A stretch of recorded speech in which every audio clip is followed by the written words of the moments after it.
Do you have an estimate on how much money this could save the city? We're talking tens of millions of dollars in just the next 3 to 5 years alone. And that's substantial savings that will allow us to save services for our neighborhoods. Every dollar that is saved through competitive bidding, and national studies show between 15 and 25% is saved when you subject functions to competitive bidding.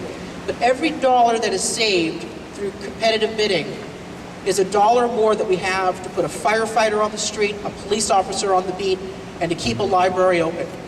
Can you talk about how you arrived at that number, the tens of millions number? Is it just based off national studies? Basically, if you take a look at some studies that have been done on the city of San Diego, the mayor's office has put out a variety of functions that they would like to see subjected to managed competition.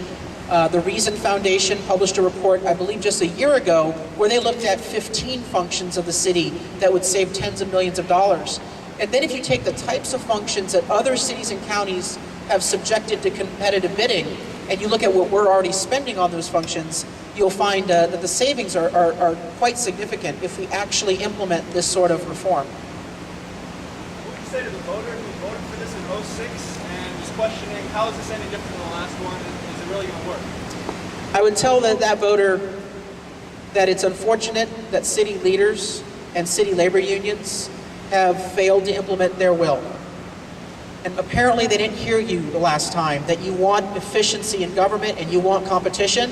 So maybe we need to tell them louder than ever that we want a city government that heeds the will of the voter, that is efficient with the public's money, and opens all city contracts to transparency and competition. It's what San Diego working families do with their own money, and city government ought not to have a different standard. So the flaw in C was accountability? Yes, the flaw in Proposition C was there was, apparently, we presumed that the city leaders would actually implement this reform, and they haven't. And they can come up with all sorts of excuses as why they haven't, but it's been 3 years, Ed, 3 years since voters overwhelmingly passed Proposition C. And they endorsed the idea that we should have competitive bidding on city services.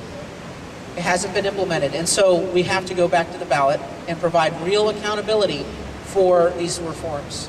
How do you make them accountable? Well, the measure specifically calls out two avenues for competitive bidding. Managed competition, but it also gives the mayor the authority to do direct conversion outsourcing, that if the labor unions refuse to submit a bid under a fair process, then the mayor has the opportunity to go out and open up the yellow pages and look for multiple bidders in the private sector or in the nonprofit world to provide these public services. And so it provides the mayor with another tool, another option, if the labor unions refuse to submit a bid. Right now, they're refusing to agree on a process, a fair process, so that the mayor can subject services to open and honest and fair competitions.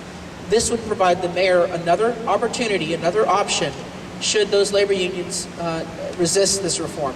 The second thing is it specifies certain functions, support functions like print shop and publishing, auto maintenance, facilities management. A lot of these functions are already contracted out in the county, across the country in cities and counties. And so we thought that these functions are what we call low-hanging fruit. You can save millions of dollars. These are non-controversial functions. These functions have been competed in other jurisdictions, so we ought to start by June 30th, 2013. There's actually a deadline that we're giving city politicians, that they have to finish the competitions by June 30th, 2013. It gives them 2.5 years, double the time that you would need to have a competition according to city officials today. 2.5 years to finish these competitions and to implement the will of the people.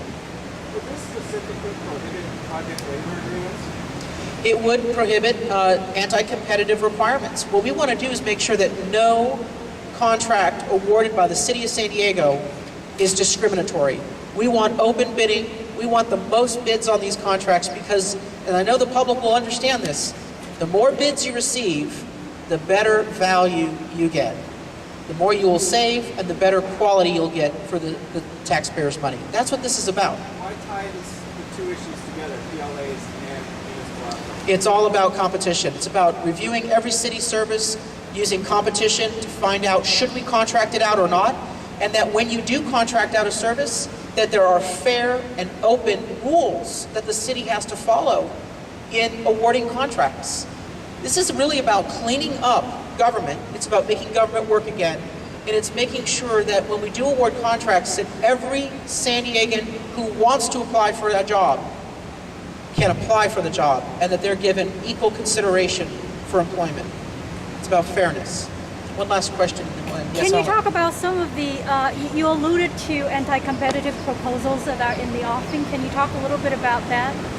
Well, I think one of the questions that we just received would be a perfect example of an anti-competitive provision that politicians have put into city contracts over the years.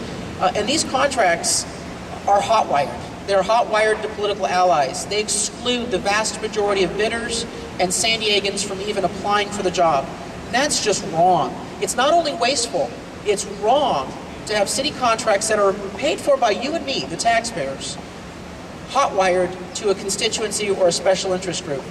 We ought to do better with the public's money, and we believe we can save millions of dollars by applying fair and open contracting rules through the charter to city government, not only now, but well in the future. Thank you very much.